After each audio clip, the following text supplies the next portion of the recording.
We're in this sermon series, Everyday Saints, and we've been talking about what it means to be a saint. Saints who've gone before us, and we've talked a little bit about their experience, and we've talked about the importance of love. Actually, we started by talking about we're all broken, we're all faulty, there's nobody perfect, so to be a saint, you don't have to be perfect. We've talked about love, we've talked about prayer. Today, we're talking about being a risk taker. Anybody know the name Jean-Claude Killy? If you don't, it's up on the screen. Some of you might know. In fact, I've kind of had a great time saying this. He's before my time. 1966 and 67, he ran away with most of the medals in skiing. But it wasn't because he was any better. In fact, actually, when he started skiing, it was because he was committed to being the best and practicing the most and being the most trained and dedicated. He would get up early and he'd put on his skis and he would hike up the mountain in his skis and he would practice all day and he would work out. But then he realized there were many others who were doing the same things. And it's like he realized that he wasn't going to be able to be any better than all of the rest of them if they were all doing the same things. So he actually committed himself to every day. He would not only would he continue to work out, but he would try something new. And literally what he is known for doing is changing the face of skiing, changing the competitive nature of skiing in the way that it took place. Because instead of skiing with feet together, he moved them apart, and he found that he could, instead of leaning forward, lean back a different way, and the way that he was shaping his form increased his speed. Not only that, but he used his poles differently and would push off to add speed. He realized that by risking change was the only way to achieve the potential and that which he wanted to achieve. He was doing things exactly the opposite of the way he had been trained and taught, but he found that by risking and trying that new thing, it actually achieved what he was hoping to do. Let me ask, what are some of the most risky things you've ever done? Anybody want to try that? Skydiving. I was there with you. Well, actually, you guys went after me, but it's the same thing. Jumping out of an airplane. Anybody else? I remember at one point in time in my life thinking, that's crazy. Who would ever want to do something that stupid? And then I did it. My sister rock climbs a lot, and I've gone out and rock climbed with her, and some people would say that's kind of risky. In fact, she has many friends who she knows people and has close friends who she's lost that have been engaged in that. But she would say overall it's really not that risky. What about snowboarding? I didn't think snowboarding was that dangerous, and I still love to do it, but I have had a few of those tumbles down the hill backwards time and time again and think, boy, this might be a little more dangerous than I thought. Maybe some of you have experienced a change of jobs, picking up and moving your family, maybe less income, maybe at an older age going back to school. Those are all risks. For me, I think the most risky thing I ever have done is be a part of starting a church. I began to realize that there's something about starting a church that is not completely mine. There's more at stake. I'm less in control. The impact is not just me as I jump out of an airplane, but it's the family and it's the community. It's tens, it's hundreds. In fact, it could be thousands. And I begin to realize, wow, this is risky. Our passage today, I think, involves risk, even though you may not see it. In fact, I'm guessing that most of you have not heard a sermon preached on Ecclesiastes 11, 1 through 4. There's some passages that don't come up in the lectionary or come up in preaching very often. This one, to me, fit very well with an attitude and a mindset of saints.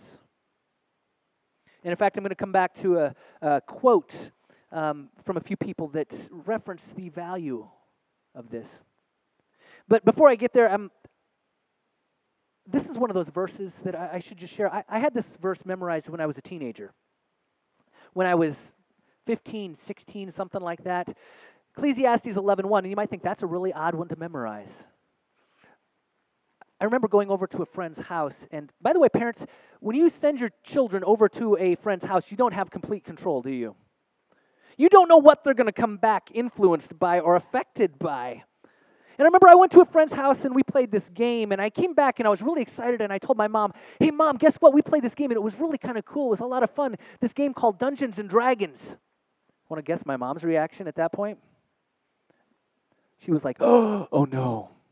Now, by the way, I don't think there's anything wrong with these games. I think they're actually fantasy, good for creativity and otherwise. But I understood where she was coming at from the biblical mindset of things that you might find in the Bible. But she not only was scared of what this game had potential, she came back with a different idea. She came back with this thing. In fact, I was surprised I still had this. This game called Dragon Raid. She said, why don't you play this game instead? Parents, have you guys ever done this, trying to redirect your children in a way that you think is maybe a more beneficial way?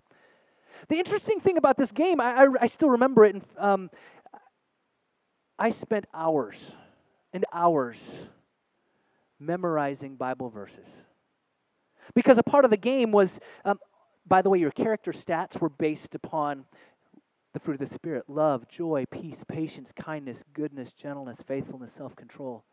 Your ability to actually stand against the foes of the world was based upon the armor of God. And if you could quote Bible verses, it was a benefit, because this particular verse, Ecclesiastes 11:1, it was, cast your bread upon the water, for after many days you will find it again. And if you could quote that at a certain time, you would receive a meal and be nourished and healed. Not that I fully understood this at that age, but I remember memorizing and sitting with my mom and repeating Bible verses, hundreds of them, because I understood that they would benefit me in the game. Little did I understand how much they also benefited me in life. Ecclesiastes 11:1 is about God's provision, God's protection, God's healing. And in fact, D. Thomas says this about Christian labor. He says, it is not questioned that the work is arduous, that the difficulties are real, that the foes are many and powerful, that circumstances may be adverse, that the prospect, to the eye of mere human reason, may be somber. But even granting all this, the Christian laborer has ample grounds for earnest and persevering effort. Do you realize that we will encounter difficulties? You realize that in this passage, it's really talking about the importance of Christian labor and giving of ourselves. In fact, casting our bread, our effort onto the water. So I want to look at this passage, break it down verse by verse really quick, and just to dig into it for a minute. Because verse 1, it's, again, as a child, I didn't fully understand it. What in the world does it mean, cast your bread upon the water? Well, think about it for a minute. To cast bread, at that time it represented grain or wealth or value. It was something important to people, just for sustenance, for health. And they were being asked to cast it onto the waters.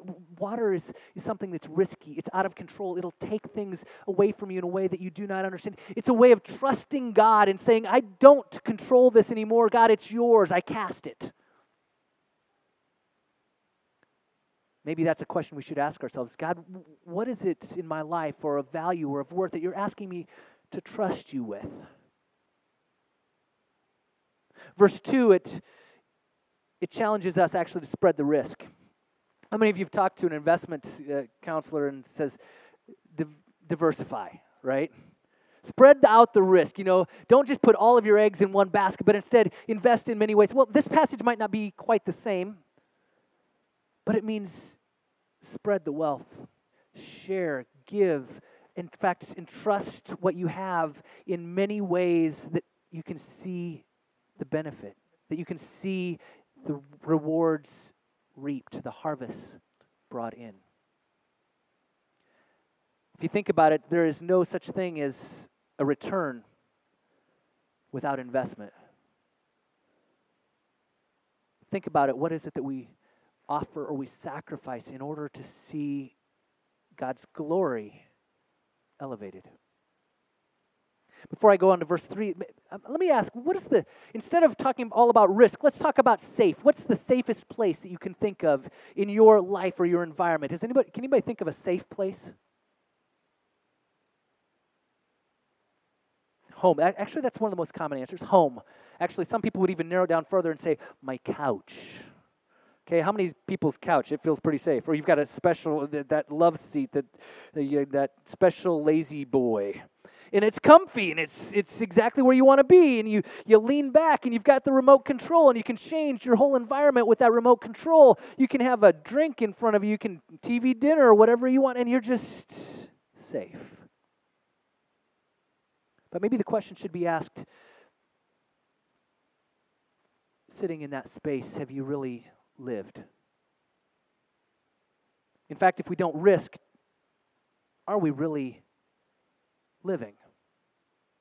I've done many funerals, and I've done funerals for a man who fell from a tree. I've done funeral for a man working on a tractor who had a heart attack, and I've done funeral for someone who was in a car accident. I've also done a funeral for a woman sitting on a couch. Honestly, I'd rather be the guy in the tree. I'd rather be the one living.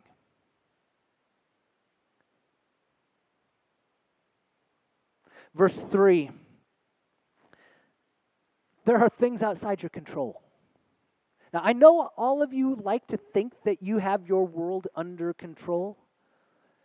It is just not the truth. In fact, this passage, I love this because you get to read it and think about it just a little bit. It says, if the clouds are full, they will pour out rain on the earth. Whether a tree falls to the south or to the north, the place where it falls, there it will lie. Now think about that. Okay, this is one of those verses that I read and I just want to hit my forehead and go, duh. Duh, if the clouds are full, it's going to rain. Duh, if the tree falls to the north or to the, that's where it's going to lie. Yeah, duh.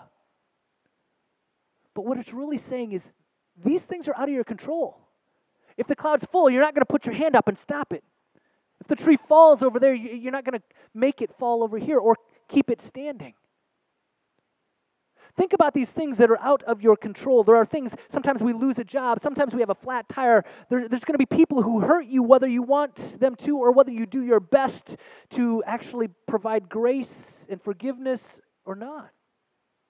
There's going to be accidents and arguments. There's going to be things outside of our control. In verse 4, it brings it back around. It says, one who watches the wind will not sow, and the one who looks at the clouds will not reap. See, if we avoid risk, if we are afraid of circumstances, it's saying we're never going to reap the harvest.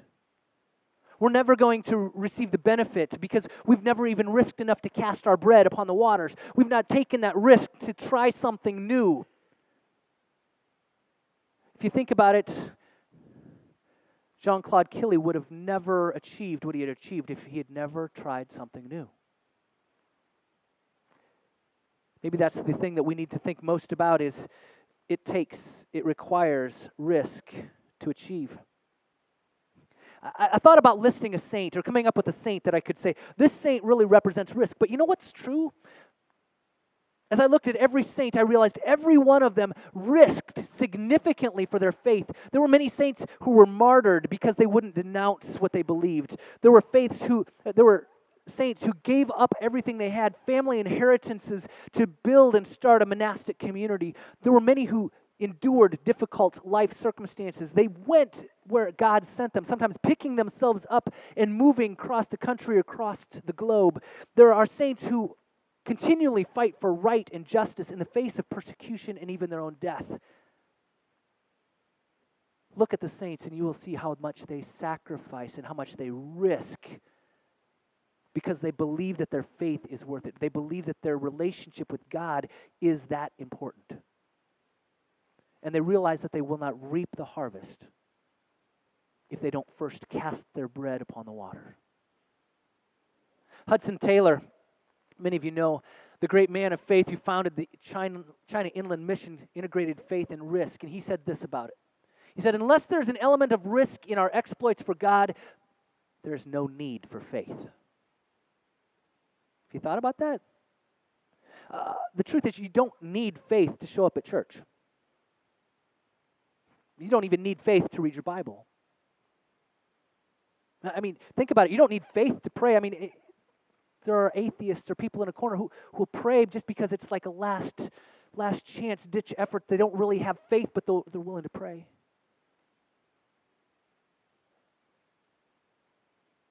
True faith does require risk. It means that we're willing to risk something of value, something of worth, that bread that we cast upon the water. True story, Christians, when you first come to faith, I don't know about you, but when you first really get it, people tend to be more energetic.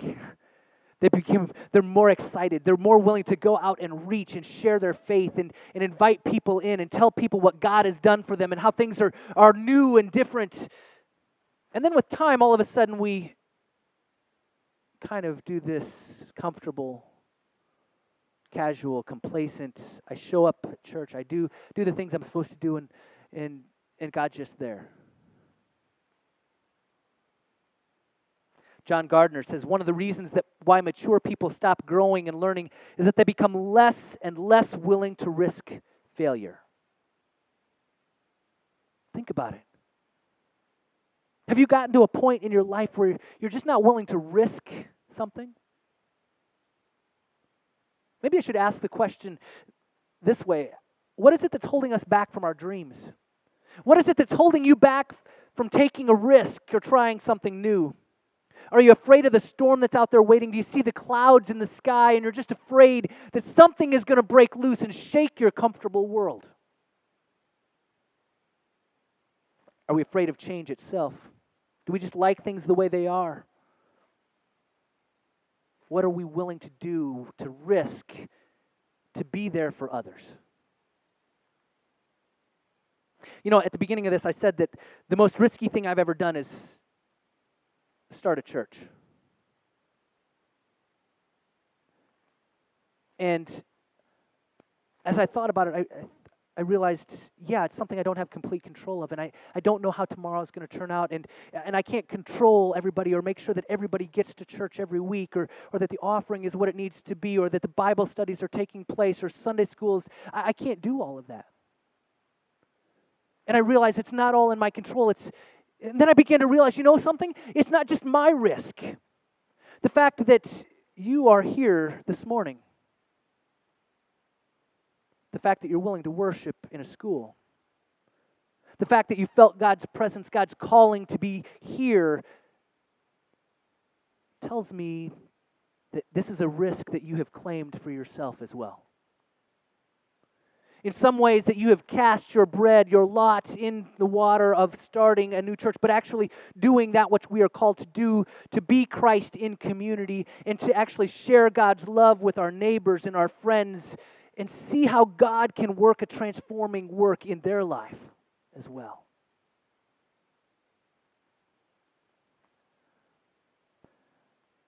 That this risk is an adventure. It's an adventure that we're in together, that we're committed to see through and to know that God has a purpose. You know, I also lead worship up at Hopkins Grove, a church that's been there 165 years, and I reminded them this morning, you know, that church only stands because there were people 165 years ago that took a risk, and people that have stood in that space for that time to continue to restore that building, to reach out in community, to serve and to care and to carry out the mission and purpose of that church. Church is risky. Church in a school, church that is new is risky. I got to thinking about this passage again. I realized, you know, we're all casting our bread upon the water. But I don't think we ask ourselves enough what it looks like to be intentional. What does it look like to actually have a risk or take a risk that we're intentional about? Or ask ourselves, what are we willing to risk for God or to build the church, not just as a building, but actually the community? Are we willing to risk showing up? Are we willing to risk praying for each other? Are we willing to risk being involved in a small group? Are we willing to risk actually going out and inviting a friend or a neighbor? What are we willing to risk? Are we willing to risk going on a mission trip or serving the least and the lost? The good news from this passage is that as we cast our bread upon the waters, God tells us we will receive the reward. But if we're worried about the storm that is coming or that those circumstances that are outside of our control, then we won't reap a reward. So what this passage tells me is the saints who've gone before us and the saints of every day today, they stay the course. They run with faith and endurance, knowing that they've been called to risk in this space, not for their glory, but for God's glory. I'm going to challenge you today to think about, to dream about how God is calling you to risk and be involved, not only in your own life, because I think there are things in your own life that God might be challenging you with right now, but also in church, in your faith. I want you to watch this video clip that I'm going to have Jessica throw up there as a way to close the sermon.